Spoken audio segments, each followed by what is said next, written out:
Hi, welcome back to the Launch Point Leader Podcast. My name's Lori. I think you know I'm Beau. They know us, right? Hopefully. By now? I don't know. What if we have Okay. But tons it's of Beau new and listeners? Lori and Beau. Here we we'll are. See. Yeah. And we're here to read a letter from you that someone like you listening has written in about a challenge they're facing in their business, in their job, in their journey of leadership. And we just want to share it with you. If you ever want to write us in, you can write us in at advice@launchpointleader.com. Which honestly, why would you not Right. want to write us? It's free. Emails are free. Yeah. Just send one over. They really are. You know, you look at your email all day. Just take a couple minutes. Well, we should talk about that. You don't really want to look at your email all day. That's do you? right. If you have that issue, Yeah. write you one should more write email. us an email about that, We'll help and then you check fix your that. email for us to respond for. But then stop checking your email. Yeah.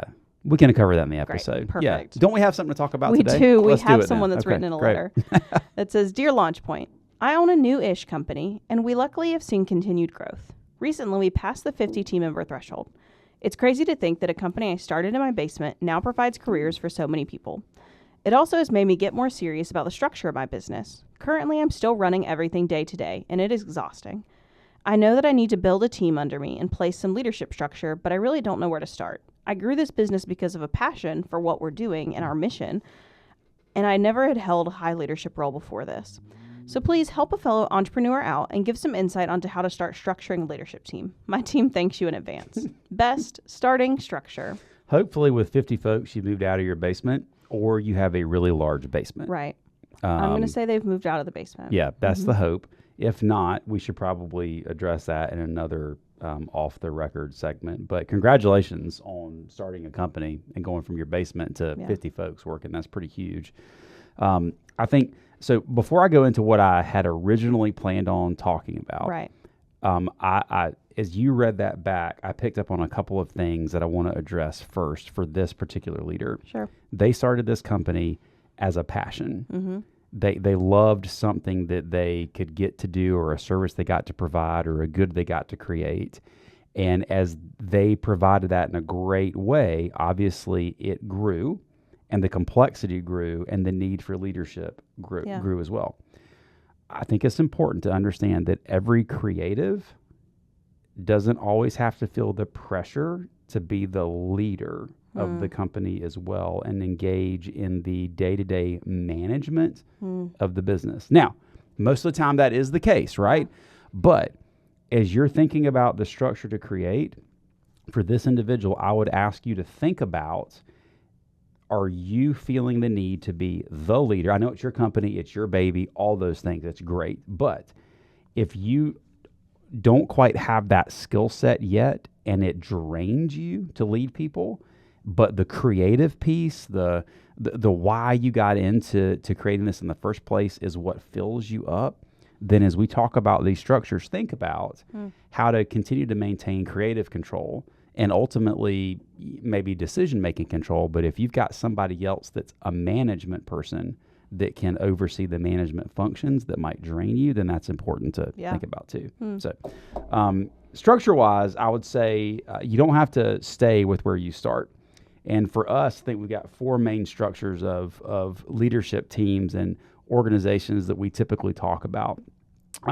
The first is what you would usually start with, and it's actually a pretty traditional method, and it's called command and control, right? So you think about this as the traditional org chart with your boss at the top, and they've got these lines drawn to people under them who are bosses of other people that have lines drawn down. And it's this very pyramid type organizational structure. Yeah, sounds probably something like what's happening in this organization. Not inherently wrong. Right. I think a lot of times when something is new, or when you're taking over something where you're the new person, command and control is really, really important, because you've got to understand who you can trust, what they know, and if your livelihood depends on it, that's a great place to start. Yeah. We would venture to say not a great place to stay, because you are going to be, as the commander at the top, you're going to be the lid on the business. And whatever your leadership lid is, not necessarily your creative lid, but whatever your leadership lid is, you're going to attract people below you who, the people that will stay are people that will never provide you the kind of leadership and insight that you need, because you're the lid on them. Yeah. And when you get somebody great and you're that lid, they're leaving. So it's a great place to start, not a great place to stay. In that, there's a lot of communication from the head leader to their subordinates, if you will, but there's not much communication between subordinates to that leader. And it really creates this idea of I am the boss, not I am your leader.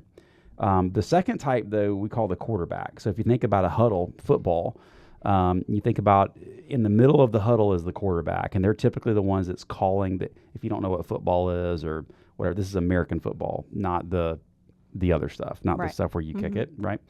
That's soccer. So if you want to go back and like watch a huddle, a football team huddling up, the quarterback has the play, and they're telling everybody else what's going to happen next and the routes they need to run and what's going to be going on, the blocking schemes and whatnot. But that quarterback is the center of all the action. That is who everything runs through, and they play a critical part of moving that ball down the field. So in this leadership, if you think about command and control being top down, this area, this kind of leadership style or structure is the leader is in the middle of everything. And it's not necessarily that they're the equal to or better than, it's just that every decision, every single play runs through them. If you take the quarterback out, you're not moving the ball down the field effectively and not communicating well. So in this structure, it's kind of like you're in there with them doing the day-to-day work. You are telling them everything that they need to do, and every decision is still running back through you. Not wrong, not bad, not sustainable for forever, because again, you can be the lid on somebody else's productivity, and they're relying on you for communication instead of you teaching them how to really make decisions on their own and move the ball down the field. Third, player coach.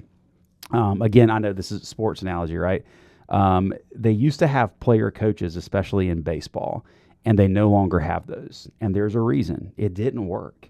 They would have a coach for the team, also be on the field with the team as a member of the team and not in a different type of role or different type of position. And you can imagine in that scenario, that player coach is doing the same exact work as everybody else and then is expected to have influence over everybody else and lead them and say, hey, come do this.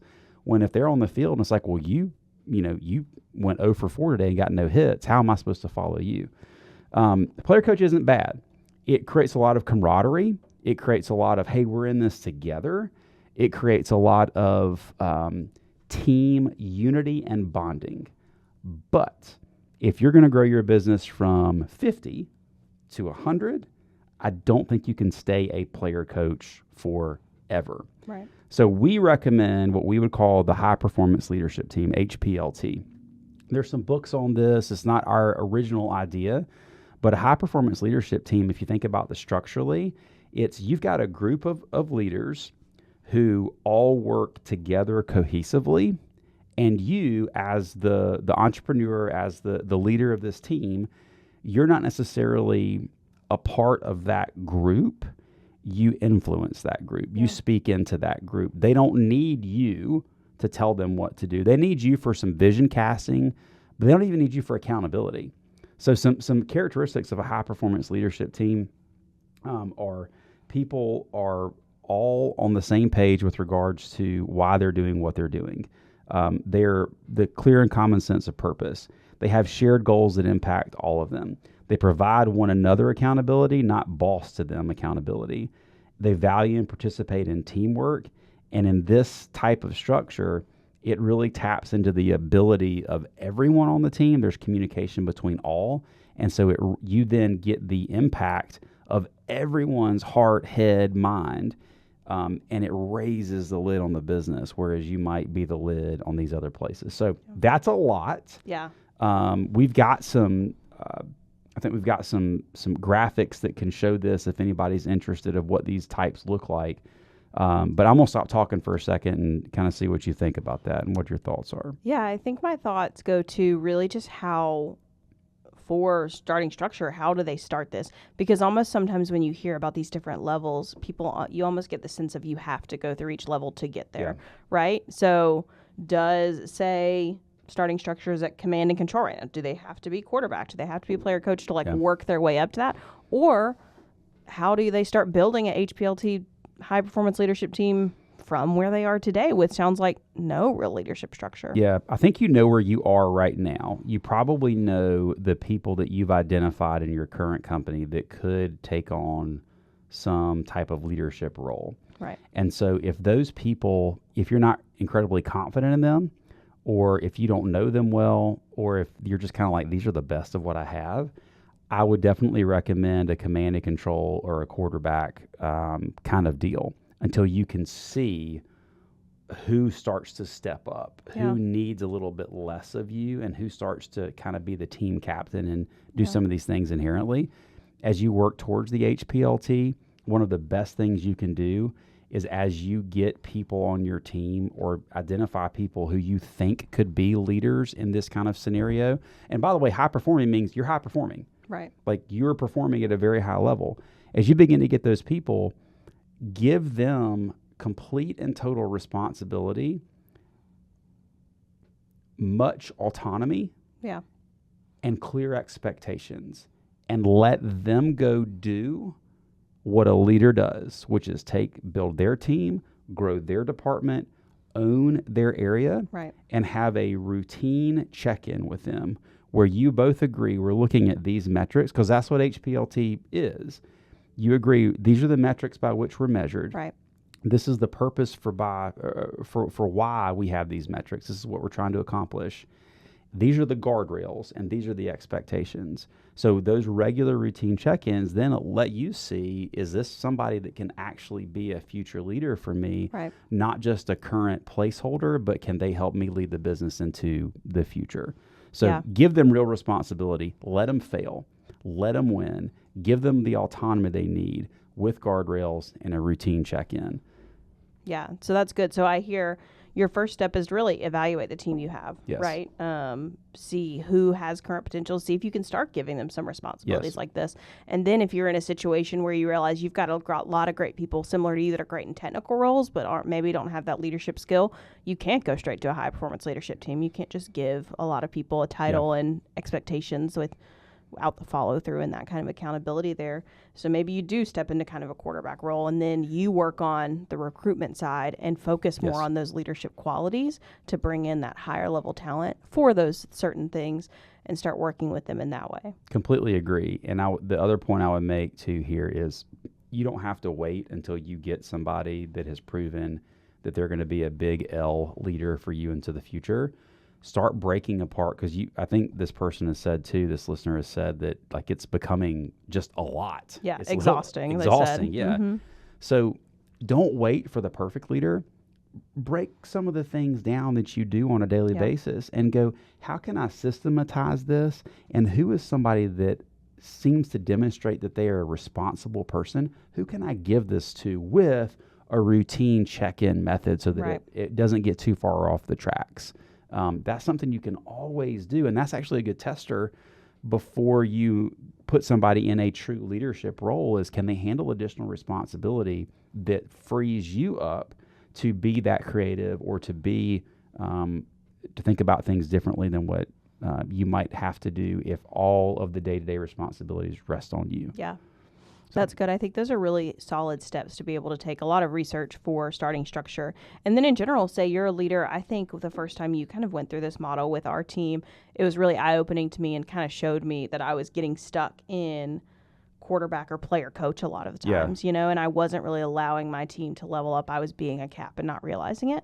So I think whether you're somewhere that has a lot of structure or you're starting structure and want to build it from the ground up, this is such a great way to look at the different models, can see where your blind spots are and kind of help grow from there.